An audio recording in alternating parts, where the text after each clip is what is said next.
Alors j'ai une mauvaise nouvelle pour toi. Une personne perverse narcissique a besoin d'informations. Notamment, elle a besoin d'informations sur toi et en permanence.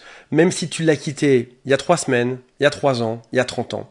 Cette personne a réussi à s'incruster, à s'infiltrer dans ta famille et parmi tes amis, et je vais te le prouver aujourd'hui. Garde en tête aujourd'hui que l'information, c'est le pouvoir.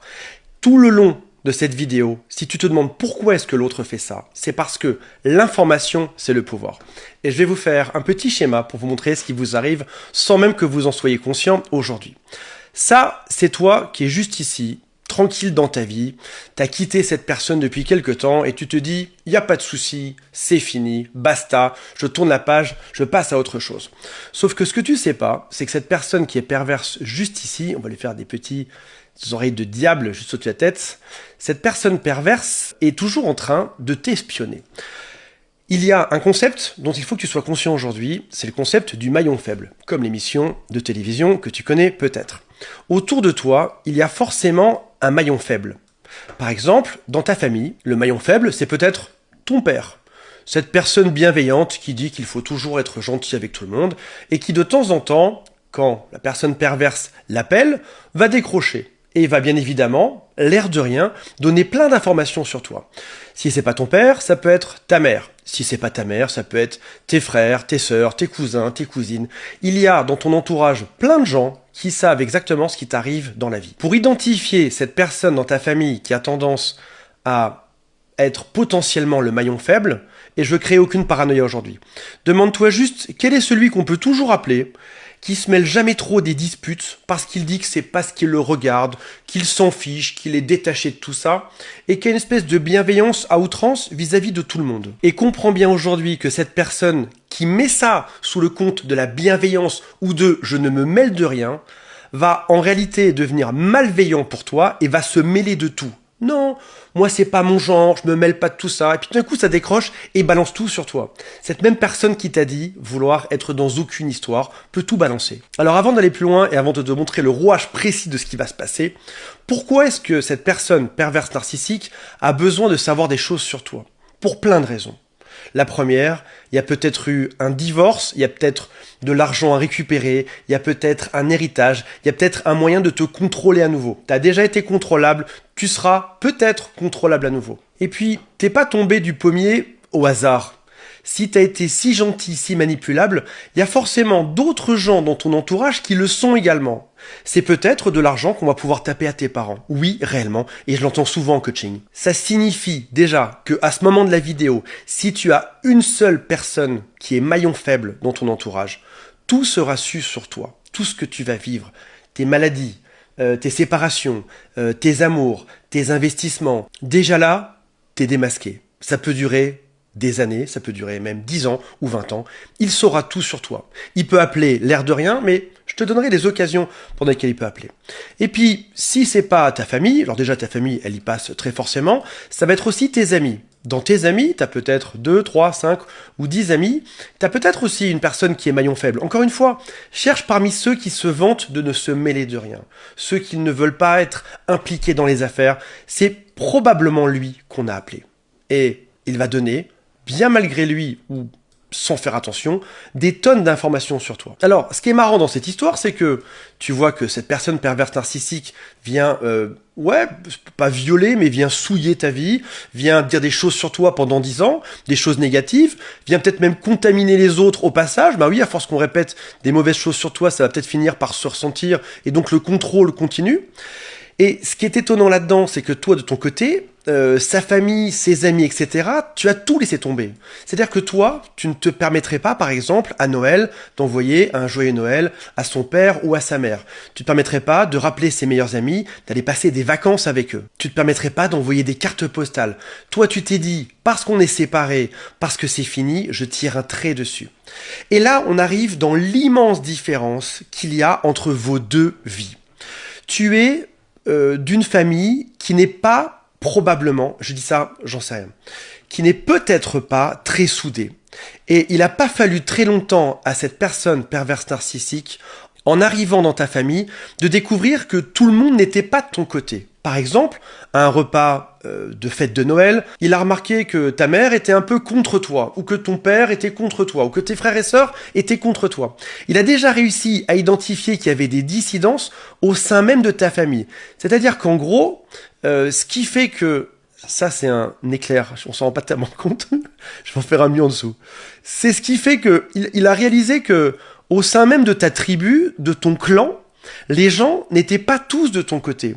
Qu'on se mette d'accord. Qu'est-ce qui fait qu'on devient un jour dans la vie super en pâte? Qu'est-ce qui fait qu'on devient tellement gentil qu'on peut tout supporter? C'est parce qu'on a déjà à la base un terreau familial qui te fout dedans. C'est parce que ta famille était pas extrêmement soudée. C'est parce que ta famille était pas extrêmement bienveillante vis-à-vis de toi, à te soutenir quoi qu'il se passe, à te dire qu'ils étaient là, que tu as développé ce caractère d'acceptation de tout, d'acceptation même de l'inacceptable. Le pervers narcissique, de son côté, tu sais quoi?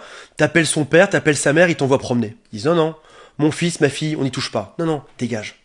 Toi, par contre, c'est comme une espèce de gruyère.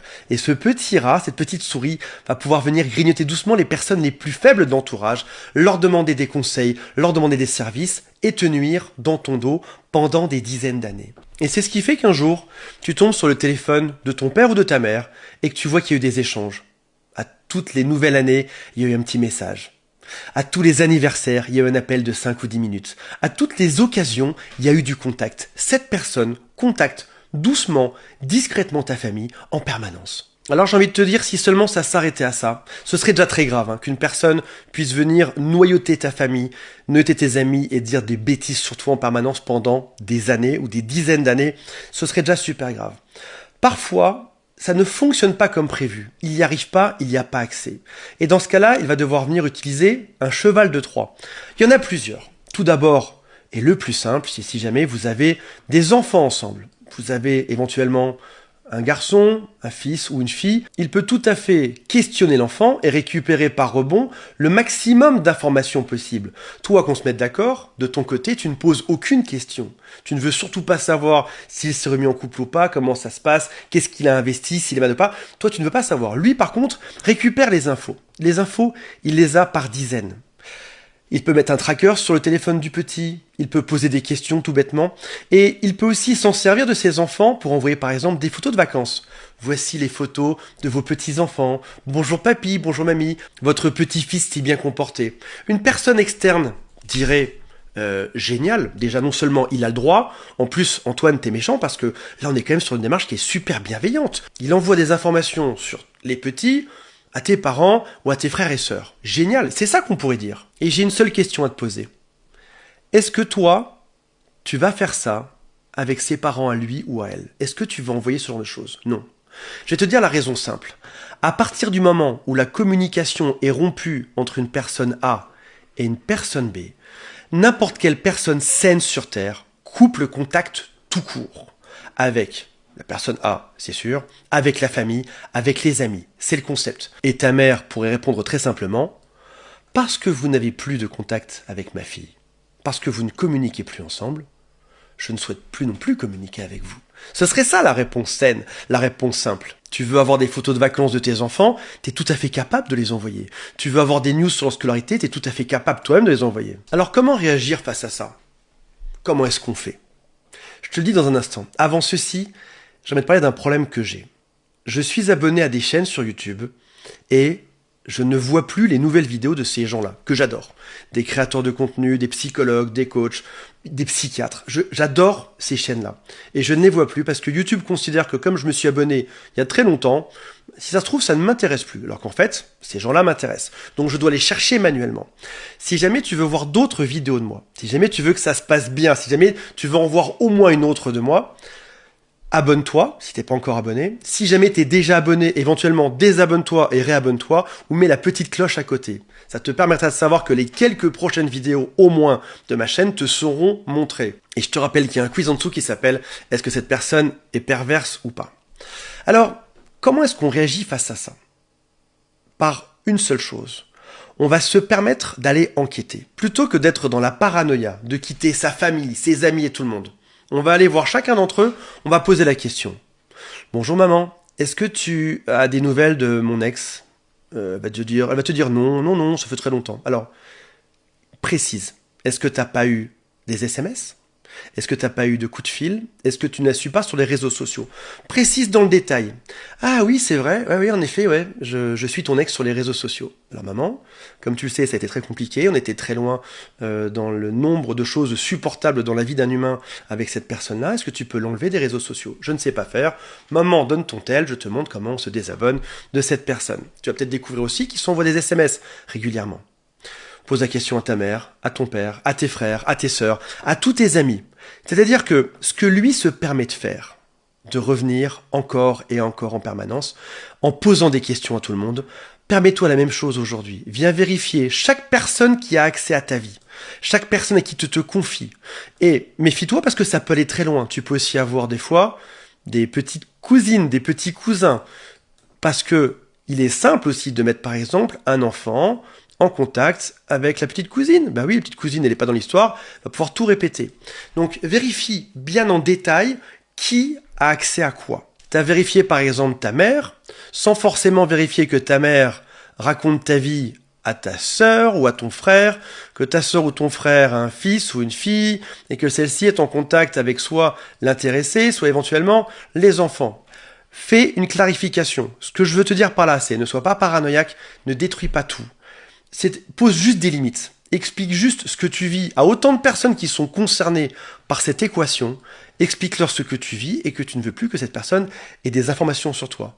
Parce que les informations, c'est le pouvoir. La dernière chose que tu veuilles sur Terre, c'est de quelqu'un qui t'espionne de loin, qui vient dire du mal de toi, qui pourrit ta réputation, qui peut même éventuellement même pourrir ton propre couple. Ça va très vite après. Une fois qu'il a chopé les informations d'une bêtise que tu avais faite l'avant-veille auprès d'un ami ou deux, il va venir la répéter à ton père ou à ta mère, ou aux cousins ou cousines, qui vont venir le répéter à ton conjoint au prochain rendez-vous familial, et tu te retrouves célibataire sans comprendre ce qui s'est passé. Ben oui, il a chopé plein d'informations sur toi, il les a pris, il les a distillés, il les a déformés, il les a racontés en les amplifiant à quelqu'un de ta famille, et ça va finir par se retrouver à impacter ton couple actuel. Arrive à une forme de tolérance zéro.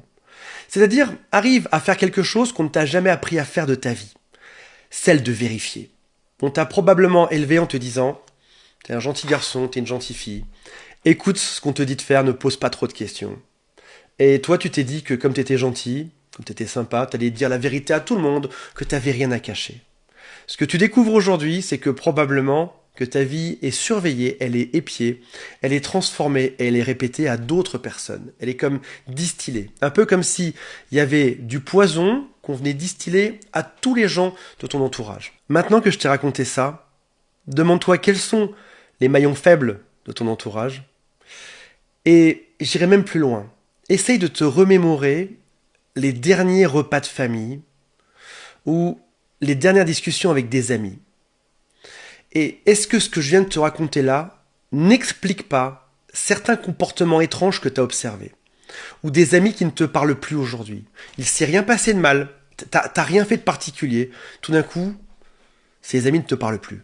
T'en as un en l'occurrence ou deux, ils ne te parlent plus et t'arrives pas à savoir pourquoi. T'as peut-être ta réponse aujourd'hui. Ou alors, à ce repas de famille, t'as eu des regards bizarres sur toi. Ça vient, et encore une fois, je ne veux surtout pas créer une paranoïa gigantesque de cette vidéo. Mais demande-toi si des choses n'ont pas été répétées à ton sujet, n'ont pas été transformées, amplifiées à ton sujet. Je vais vous raconter une drôle d'histoire sur moi qui s'est passée il y a 2-3 ans. On m'a raconté des drôles de choses sur une personne de ma famille. Ils étaient 2 ou 3 à me parler de ça, et à tous acquiescer en me racontant qu'ils étaient choqués par tel type de comportement d'une personne de ma famille, etc. Et tu sais quoi ? On pourrait se dire, je suis coach, j'arrive à faire la différence des choses, etc.